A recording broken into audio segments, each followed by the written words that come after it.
Salut tout le monde, c'est Rebicraft.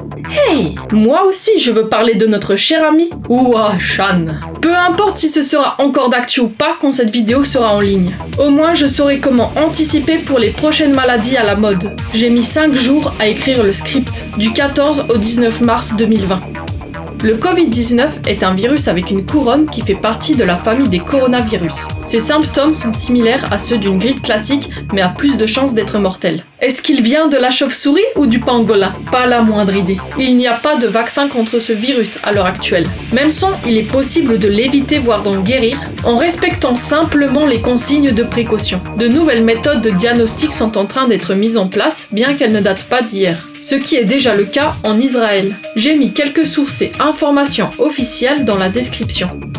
Au début, je pensais que ça reviendrait au même que la grippe H1N1, mais mon avis a vite changé quand j'ai appris l'ampleur mondiale de ce virus. Les premiers éléments déclencheurs ont été l'annulation, le décalage ou la mise en place à distance de nombreux événements, à commencer par la 29e convention de Paris Manga. Je m'attendais depuis l'arrêt de mes études à pouvoir voyager à fond comme Lara Croft dès que ma dépression se calme, mais je dois encore patienter. Au moins ça me fera des économies et je me focaliserai davantage sur mes vidéos. Je trouve cette période calme et en même temps bourrée d'imprévus. Il y aura de nombreuses leçons à tirer de tout ça. 2020 est bel et bien une nouvelle ère. Sociale comme je suis, ça ne change pas grand chose tant que je reste chez moi. J'arrive toujours à trouver quelque chose à faire. Ça me fait chier de ne plus voyager et vadrouiller. Mais ça me fait sadiquement plaisir de savoir que des cas comme les hipsters en souffrent encore plus. Je veux battre mon record pour le confinement. Pas moyen que je mette les pieds dehors car il y a trop de contamination. Hors de question de risquer ma vie pour ensuite aggraver ma santé dans un mouroir déguisé en centre de soins. Je veux pas être la victime d'une chasse aux sorcières. L'ensemble de ma famille est bien trop zen pour psychoter en faisant des grosses réserves, même de nourriture. Je veux bien qu'ils ne psychotent pas, mais c'est regrettable. Au moins j'aurai l'occasion de faire de temps en temps le jeûne thérapeutique. Actuellement, si je mangeais que mes nouilles instantanées, j'en aurais pour 8 jours minimum, 24 maximum. Vu la popularité des féculents, on va pas me saouler si je mange que des pâtes. Les gens égoïstes achètent des tonnes de PQ car ce sont des gros sacs à merde qui ont besoin d'emballer le chocolat comme chez Milka.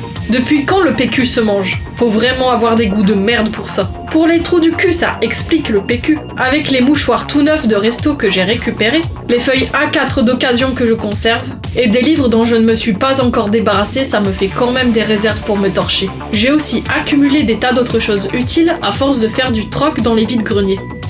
C'est mon histoire à moi aussi. Dégoûté d'apprendre que c'est que maintenant que mon école propose de faire les cours à distance. Alors que je galérais pour avoir un tout petit aménagement d'emploi du temps de rien du tout. Vraiment le minimum. Ça devenait difficile de faire respecter ça, même avec de l'aide.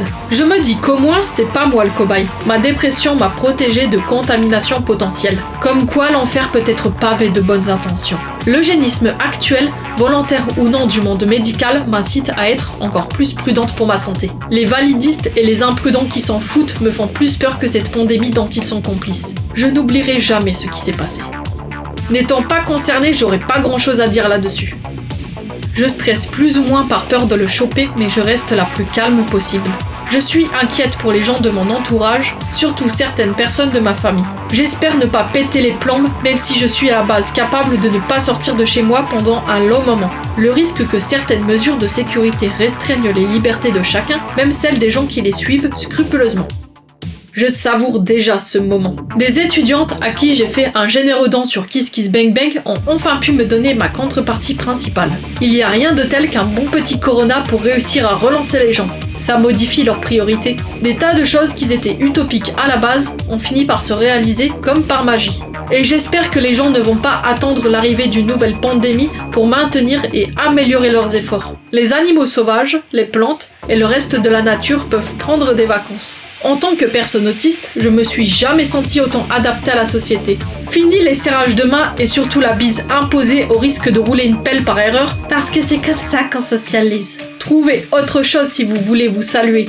Moi c'est fait, le salut des marins, ou un truc beaucoup plus classe que ça. J'ai eu l'occasion de contacter et d'être recontactée par des personnes avec qui je n'ai pas discuté depuis très longtemps. Un vrai cercle vertueux. Je vous remercie d'avoir regardé cette vidéo. J'avais pas prévu de la faire à la base. Mais je me suis rendu compte de l'impact du Covid-19 sur ma vie quotidienne. Surtout quand j'ai eu un déclic suite à cet article de DKUS. N'hésitez pas à liker, commenter partager et à vous abonner. Je vous dis à la prochaine. Bye!